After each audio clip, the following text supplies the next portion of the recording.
Et salut tout le monde, c'est LM Natsu. Aujourd'hui on se retrouve pour une vidéo un petit peu différente de d'habitude puisque vous attendez sûrement un duel. Malheureusement j'ai pas eu le temps de tourner le duel, donc ça sera pour la semaine prochaine.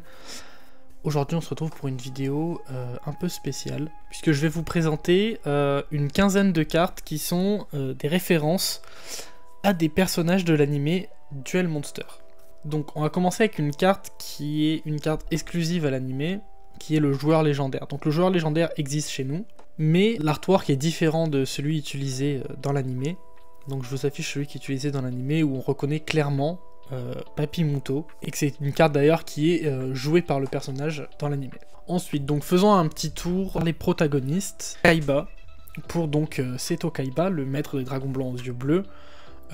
Quelle autre carte que Kaibaman, qui représente vraiment totalement le personnage en fait, déjà de par son nom, puisque c'est Kaibaman, qu'il a un costume de dragon blanc aux yeux bleus.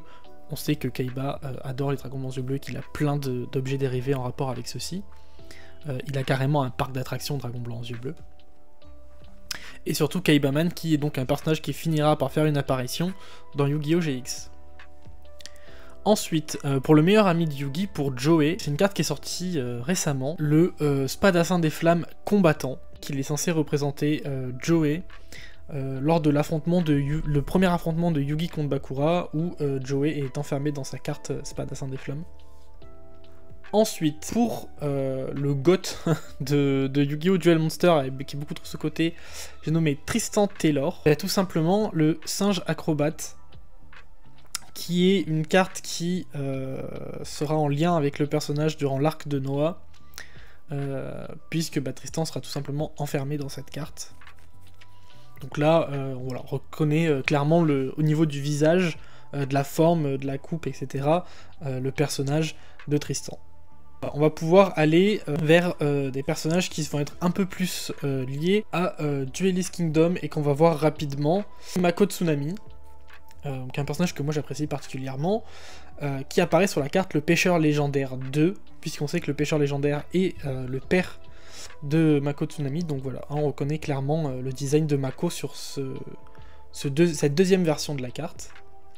Et pour My Valentine, je voulais vous présenter la carte de la Paladine Amazoness, tout simplement parce que Mai a joué le deck Amazoness à Batailleville, et parce que je trouve que là dans la carte on reconnaît très clairement Mai avec ses mèches devant les cheveux, cette coiffure blonde. Voilà, pour moi la Paladine Amazoness c'est My Valentine. Pour terminer Duelist Kingdom et arriver sur les personnages qui possèdent des objets du Millennium, Pegasus, donc Maximilian Pegasus, le créateur du duel de cartes, que l'on reconnaît notamment grâce à sa tenue rouge, ses longs cheveux gris, et gauche qui est là où il possède l'œil du Millennium. Alors en fait on retrouve tout ça dans le Bujin Mahitotsu. Donc la tenue rouge, la coupe de cheveux gris argenté et l'œil gauche qui est différent. Donc c'est très clairement Maximilian Pegasus. Pour continuer avec les possesseurs d'objets du Millennium, il y a Shadi. Donc Shadi, qui est un personnage qu'on suit tout au long en parallèle des protagonistes, et qui est reconnaissable notamment grâce à deux items qu'il possède, c'est la clé du Millennium et la balance du Millennium. Et ces deux items, on va pouvoir les retrouver dans la carte Chercheur Millénaire, puisqu'on va retrouver la clé du Millennium accrochée à son cou et la balance en arrière, où on le voit en train d'effectuer une pesée mortuaire. On va rester un petit peu avec les Millennium, on va retrouver plusieurs cartes qui sont reliées, qui vont être les protecteurs du tombeau. Il y a donc le père de la famille Ishtar, il me semble qu'on ne connaît pas réellement son nom, que je vous affiche à l'écran, qui est tout simplement représenté par le commandant des protecteurs du tombeau. Et donc en fait, si vous regardez toutes les cartes, vous pourrez retrouver toute la famille, ainsi que des personnages qu'on n'a pas forcément vus dans l'anime, mais là on va se préoccuper de trois cartes en particulier, qui est la prêtresse des protecteurs du tombeau, voilà, qui est très clairement Ishizu Ishtar, et de l'héritier des protecteurs du tombeau, donc qui est son frère, Marek Ishtar. Voilà, on reconnaît assez facilement les personnages. Mais au milieu de tout ça, il y a quand même un troisième frère qui est Odion Ishtar, que l'on reconnaît en plus du fait qu'il ait une coupe un peu plus atypique, on va dire, que les autres personnages, le fait qu'il ait un tatouage au visage. il est donc représenté par le recruteur des protecteurs du tombeau, qui a une coupe similaire et aussi un tatouage au visage, même s'il n'est pas positionné au même endroit. Pour moi, c'est une référence à Odion.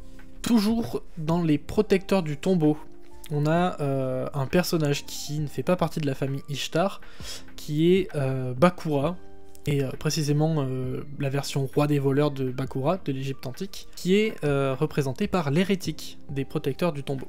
Et on va pouvoir se tourner vers le monstre fétiche de Seto Kaiba, donc le dragon blanc aux yeux bleus, et la personne qui possède dans son corps le dragon blanc aux yeux bleus à ce moment-là, c'est-à-dire Kisara. Kisara qui est représentée dans le jeu par la demoiselle aux yeux couleur bleue. Donc on peut voir là clairement que c'est les deux mêmes personnages, surtout que la demoiselle aux yeux couleur bleue permet d'invoquer le dragon blanc aux yeux bleus, qui est donc l'âme de Kisara. En tant que joueur du deck Magicien Sombre, je suis obligé de terminer par ces deux cartes, et ces deux personnages, donc qui est Mahad et Mana, donc qui sont deux serviteurs de Atem, le pharaon, et qui sont représentés par les cartes Oracle Palladium, donc Mana Oracle Palladium et Mahad Oracle Palladium, qui sont très clairement les deux personnages. On peut aussi les représenter par le Magicien Sombre et la Magicienne des Ténèbres, qui sont leurs monstres âmes, leur invocation, mais je trouvais que les Palladium étaient un peu plus parlants là-dessus.